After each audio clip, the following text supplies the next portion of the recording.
Good evening प्यारे बच्चों। आप लोग कैसे हैं? उम्मीद कर रहे हैं आप लोग अच्छे होंगे और अच्छे से तैयारी भी कर रहे होंगे। जैसा कि आप जानते ही हैं कि आपका पेपर नजदीक आ गया है, इसलिए अच्छे से आप लोग पढ़ाई कीजिए और तैयारी कीजिए और टाइम टेबल बना करके शेड्यूल के हिसाब से सब विषय को पढ़िए आप लोग, वरना दिक्कतें आ जाएंगी आपको बोर्ड के पेपर में। बहुत लोग सोचते हैं कभी 1 महीने बाकी है, 40 दिन बाकी है, कब बीत जाएगा कुछ पता नहीं चलेगा प्यारे बच्चों। और मैं आपको बता देना चाहता हूँ कि इससे पहले मैंने पार्ट 1 हिंदी का एक दिया था, जिसमें मैंने कुछ क्वेश्चन को बताया था और 6 नंबर आपको मैंने क्या किया था, तैयार कराया था। और उम्मीद है कि प्यारे बच्चों सब लोग तैयार कर लिए होंगे उसको। और आज जो मैं आपको 6 नंबर तैयार कराऊंगा, इसको भी आप लोग तैयार कीजिएगा, तब जाकर के आपका 12 नंबर का क्वेश्चन तैयार होगा। तो मैं बता दूं प्यारे बच्चों, जैसा कि पहले भी हमने बताया था, पार्ट 1 में भी बताया था हमने आपको कि ओएमआर सीट में आपका बहुविकल्पी का 20 क्वेश्चन होता है। 1 से लेकर के कहां तक 20 तक क्वेश्चन रहता है।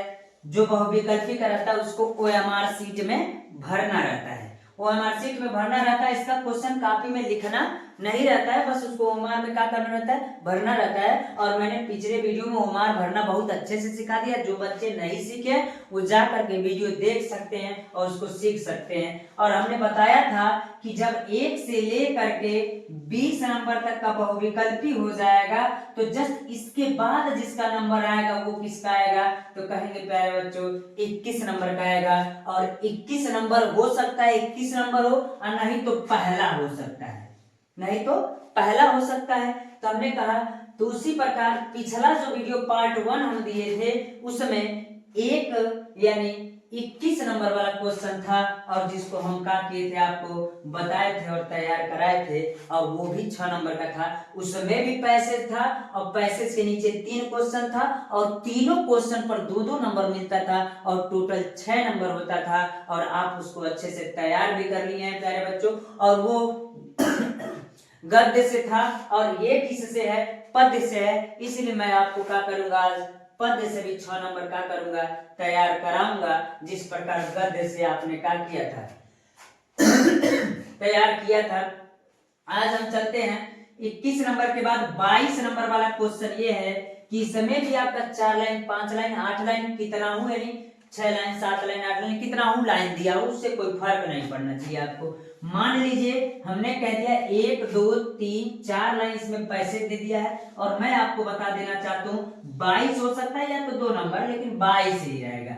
अब अगर हम कहेंगे कि पैसेज दिया होगा, क्या दिया होगा, पैसेज दिया होगा, और इसके नीचे क्वेश्चन कितना रहेगा, तो कहेंगे प्यारे बच्चों कि 3 क्वेश्चन रहेगा, और तीनों क्वेश्चन पर नंबर कितना मिलेगा, तो कहेंगे 2-2 नंबर मिलेगा।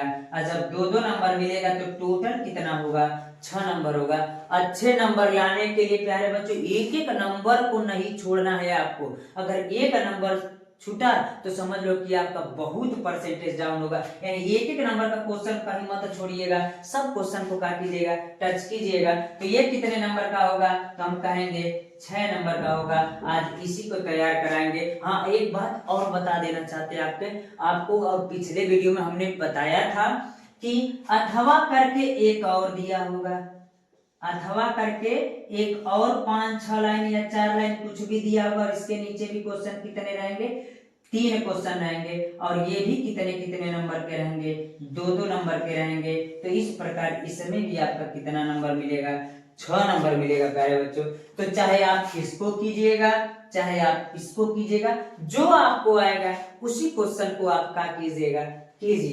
अब जरा चलते हैं कि ये 22 नंबर वाला क्वेश्चन कह क्या रहा है। तो 22 नंबर वाला क्वेश्चन ये कह रहा है कि चरण कमल बंधो हरिराई, चरण कमल बंधो हरिराई, यानी सूरदास जिसके लेखक है यानी कवि है, और पहला पाठ जो पद है उसी से ये लिया गया है। सूरदास जी कहते हैं, हे प्रभु यानी हे श्री कृष्ण, आपके चरण कमल के फूल के समान है, यानी आपके चरण कमल के फूल के समान है। जाकी कृपा पग गिरलंघे, यदि आपकी कृपा किसी लंगड़े व्यक्ति के ऊपर हो जाए तो गिर माने पर्वत को भी क्या करेगा, लंघे मतलब लांघ जाएगा। यानी यदि हे प्रभु यदि आपकी कृपा किसी लंगड़े व्यक्ति के ऊपर हो जाए तो वो पर्वत को भी क्या करेगा, पार कर जाएगा, यानी लांघ जाएगा। अंधे को सब कुछ दर्शाई, यानी यदि आपकी कृपा किसी अंधे व्यक्ति के ऊपर हो जाएगा तो अंधे व्यक्ति को सब कुछ दिखाई देने लगेगा। हे प्रभु, किसने कहा? सूरदास जी ने कहा, किससे कह रहे? श्री कृष्ण जी से कि हे प्रभु, यदि आपकी कृपा किसके ऊपर? लंगड़े व्यक्ति के ऊपर हो जाए तो पर्वत को भी लांघ जाएगा। अगर आपकी कृपा अंधे व्यक्ति के ऊपर हो जाए तो सब कुछ देख सकता है, उसे सब कुछ दिखाई देने लगेगा। बहिरा सुने, यदि आपकी कृपा बहिरे के ऊपर हो जाएगा तो बहरा पुनः सुनने लगेगा।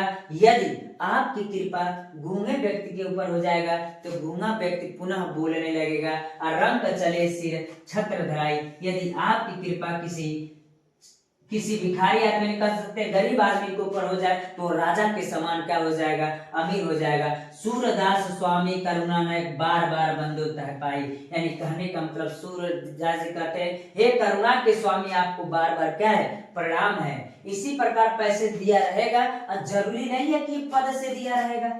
हो सकता है कि धनुष भंग से, यानी तुलसीदास से दिया हो सकता है। तुलसीदास में 2 पार्ट है, वनपथ पर से इंपॉर्टेंट है, यानी वनपथ और इससे हो सकता है कि रसखान से दे दे, हो सकता है बिहारी कवि से दे दे, हो सकता है महादेवी वर्मा से देगा किसी से, लेकिन रहेगा 3 ही पैसे, 3 ही क्वेश्चन रहेगा। और मिलेगा कितना आपको? टोटल 6 नंबर मिलेगा प्यारे बच्चों। उम्मीद कर रहे हैं आपको समझ में आ रहा होगा। तो पहला क्वेश्चन चलते, इसी प्रकार पैसे दिया रहेगा और आसान रहेगा, आपको लिखना कोई दिक्कत नहीं होगा। ये कह रहा है कि पहला क्वेश्चन कर रहा है, प्रस्तुत पद्यांश का संदर्भ लिखिए, यानी ये जो पद्यांश दिया है ना ऊपर, इसका संदर्भ लिखिए। तो हम कहेंगे, आपने पढ़ा भी है कि प्रस्तुत पद्यांश हमारी पठित पाठ्य पुस्तक हिंदी के काव्य संकलन नामक पुस्तक के पाठ 1 पद से लिया गया है। और इसके रचयिता कौन है? सूरदास जी हैं। कौन है? सूरदास जी हैं। अब इसका हो गया संदर्भ, तो संदर्भ आसानी से लिख सकते हैं। बहुत जगह जरूर नहीं संदर्भ कहे, ये भी कह सकता है कि पद्यांश का यानी पाठ का नाम लिखिए, और कवि का नाम भी पूछ सकता है, तो जरूरी नहीं है कि पूरा संदर्भ कहेगा।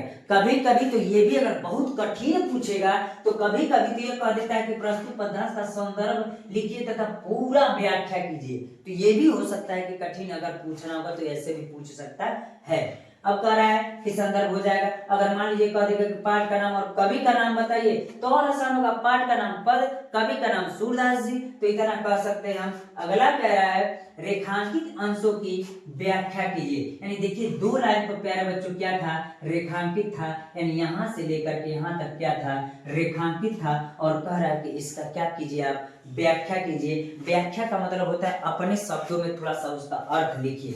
तो रेखांकित अंशों की व्याख्या करना है, तो जब व्याख्या हम लिखेंगे तो कहेंगे कि सूरदास जी कहते हैं कि हे प्रभु श्री कृष्ण, यदि आपकी कृपा किसी लंगड़े व्यक्ति के ऊपर हो जाए तो पर्वत को भी क्या करेगा?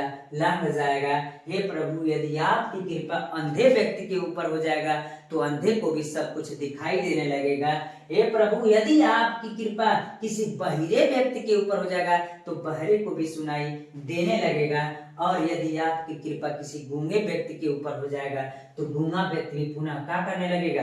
बोलने लगेगा। और रंग चले सिर छत्र धराई, यानी जो गरीब यानी भिखारी कर सकते रहेगा, अगर उसके ऊपर आपकी कृपा हो जाए तो राजा के समान का हो जाएगा। इस प्रकार हम क्या कह सकते हैं प्यारे बच्चों? इसका व्याख्या हो जाएगा। जो रेखांकित शब्द था, यानी 2 लाइन रेखांकित था, इस प्रकार इसका क्या कर सकते हैं? आप लिख सकते हैं प्यारे बच्चों। यानी 2 नंबर इसका भी मिल गया आपको, 2 नंबर इसका भी मिल गया। जो नहीं पढ़े वो तैयार कर लेंगे। और हमने कहा पार्ट 2 दिया है, पार्ट 3 भी देंगे, पार्ट 4 भी देंगे। इसी प्रकार पूरा पार्ट बना करके हम आपको देंगे और आप इसको बस विधिवत पढ़ते रहिए, आपको कोई समस्या नहीं आएगा। और जब अपने मन से लेके बैठेंगे तो क्या पढ़ रहे हैं अंततः आपको पता ही नहीं चलेगा कि हम क्या पढ़े। इसलिए पार्ट बाय पार्ट हम आपको वीडियो बना के क्या कर रहे हैं? दे रहे हैं। आप इसको तैयार करते रहिए प्यारे बच्चों। अगला और लास्ट क्वेश्चन ये कह रहा है कि चरण और सब शब्द का तत्सम शब्द लिखिए, यानी किसका? चरण का और सब का क्या लिखना है? तत्सम शब्द लिखना है।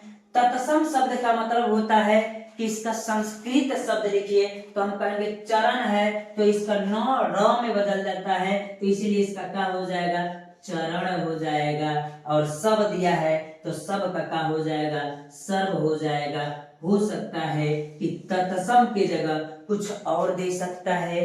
हो सकता है प्यारे बच्चों कोई लाइन उठा के पूछ दे और कह दे कौन सा अलंकार है, उपमा अलंकार है, उत्प्रेक्षा अलंकार है, रूपक अलंकार है, अनुप्रास है कि यमक है, किसलेश है, कुछ भी ये पूछ सकता है। इस प्रकार आप पूरे क्वेश्चन को तैयार कर लीजिएगा, जैसा कि आपको भी पता है रस छंद अलंकार सब उठा करके आपका कहाँ डाल दिया है, तो 1 से लेकर के 20 नंबर के बहुविकल्पी क्वेश्चनों में डाल दिया है। तो उसमें आपका प्रत्यय से लेकर उपसर्ग से सब चीज उसी में मैं सब आपको बताऊंगा। लेकिन अभी आपको कितना पार्ट 2 यानी 22 नंबर वाला क्वेश्चन आपको क्या करना होगा, तैयार करना होगा। और इस प्रकार आपको 6 नंबर आज ये भी तैयार हो गया, यानी 6 नंबर पिछला वीडियो और 6 नंबर ये 12 नंबर आपका तैयार हो गया है। और उम्मीद कर रहे हैं कि आपको समझ में भी आ रहा होगा और तैयारी भी कर रहे होंगे, और इसको भी तैयार कर लीजिएगा। अगला पार्ट 3 हम जल्दी आपको देंगे। आज के लिए इतना प्यारे बच्चों रहने देते हैं। धन्यवाद।